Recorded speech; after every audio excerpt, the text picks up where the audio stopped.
Hello and welcome to my latest weekly property news from Madison's. Well, I promised you this week, having done all about Renters' Rights Act last week, that I would take a look back on the year and talk to you more about the sales market and what that has been up to this year. Well, it has really been a market of two halves. So if you take the first half of the year, everything was looking quite positive. We'd obviously had the autumn budget of last year, which announced that big black hole that had to be filled, and the market kind of held its breath. But then it actually wasn't too bad what the budget delivered.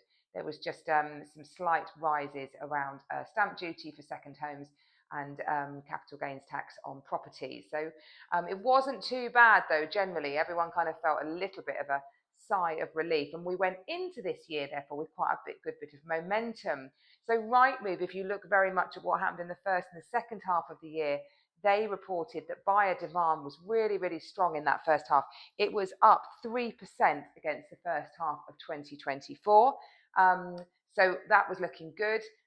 Properties for sale then gradually started to feel that. You get a sense of that momentum building. And what we certainly saw here in Madison's was the phone started to ring with inquiries.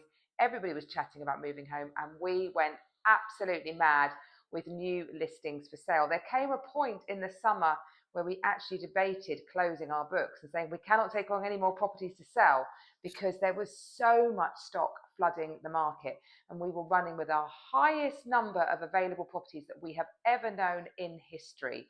We were still doing deals. Buyers had a lot more choice. They could be a lot more picky because of all that stock that was available, but certainly it was a bit harder to get there. Lots of review calls, and the biggest issue with the first half was simply overvaluing. Overvaluing is something that does happen quite a lot in the market. You have to be really careful of it. Sometimes it takes an agent a while to catch up with what the market's doing. So you'll price something of what you think is correct, and then very quickly it becomes apparent that the market doesn't agree with that.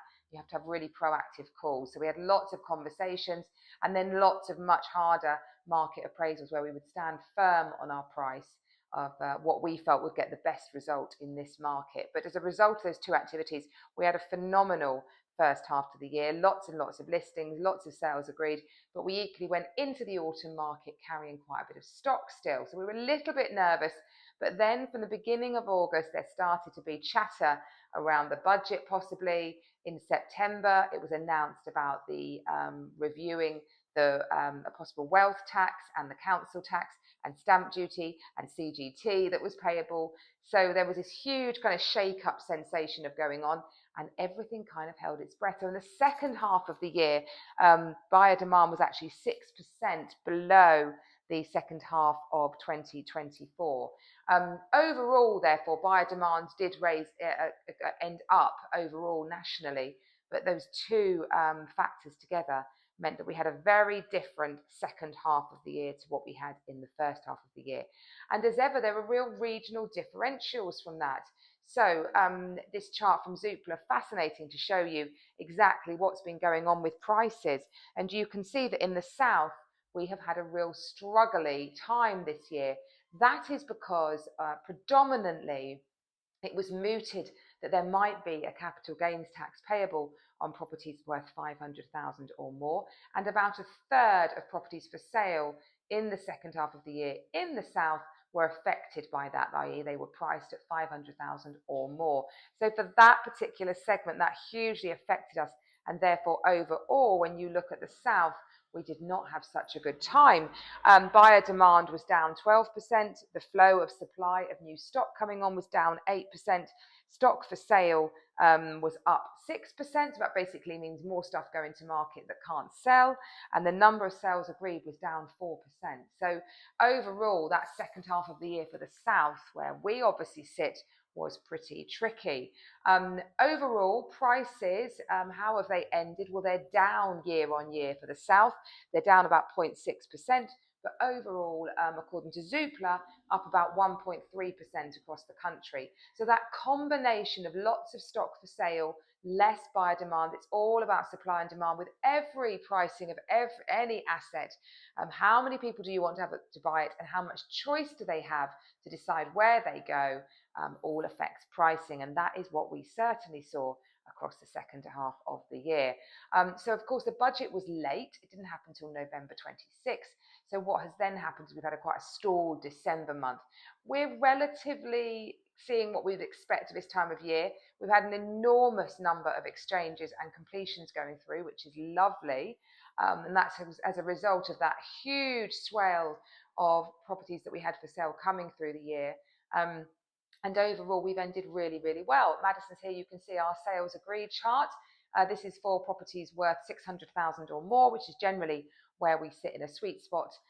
Anything above that across all the core TM postcodes, and you can see that we've had a really good year on agreeing sales. That's a result of lots of proactive calls, lots of review calls, really intuitive, getting to the bottom of it, feedback, and giving advice on presentation and price. Any market makes a market. This market has been a hard market. We quite enjoy that because we think that as a good agent, you've got to go a bit above and beyond to really deliver in that market. So what does it look like for next year? Well, I'm feeling quite positive. I think that's the fundamental trait of being an agent. You have to be positive. If you were negative, you wouldn't survive a day in this job because it's exhausting and very tension fueled. But mortgage rates, so the average 2-year fixed is at 4.33%. Compare that to last year, it was at 5.08. In the south, prices are down. You can get more for your money. Wage price growth is good. All those rumours about what's going to happen with tax have gone, and lenders are slightly relaxing their lending rules. So add all that into the mix, and I think that we will have a good 2026. Stamp duty remains an issue. It's really expensive. Down here in the south, it represents about 2.5% of your cost of your house you'll pay in stamp duty. And that's because those thresholds haven't been reviewed since 2014 in terms of how much you pay in each tiering. But property prices since then are up 47%. So basically, as prices are rising, more and more buyers are having to pay stamp duty in those much higher thresholds. And that all really affects things. So it's a shame, really. I think if they overhauled stamp duty a bit more, there'd be a lot more energy that would come back into the market. I think when people have decided they've got to move or they really need to move, they just get on with it. But it certainly, in my opinion, inhibits people thinking, let's move, when there's less need driving it. So that would really improve the market. So yeah, I'm thinking a good year next year. Let's wait and see though. As ever, thank you to everybody who watches my vlogs. Next week, I'm going to do a bit of a roundup of our highlights of Madison's, what we've done in the community, some staffing changes that we've had. So give you a bit of an update on Madison's generally and what we're looking forward to doing in 2026. Scott, thank you for your email. It was much appreciated to say that you enjoy my vlogs. I hope you like this one too. And to everybody else who writes into me saying how much they like my vlogs, it is really appreciated. Thank you so much. I look forward to seeing you next week for my last one of the year. Have a good week in the meantime. Bye-bye.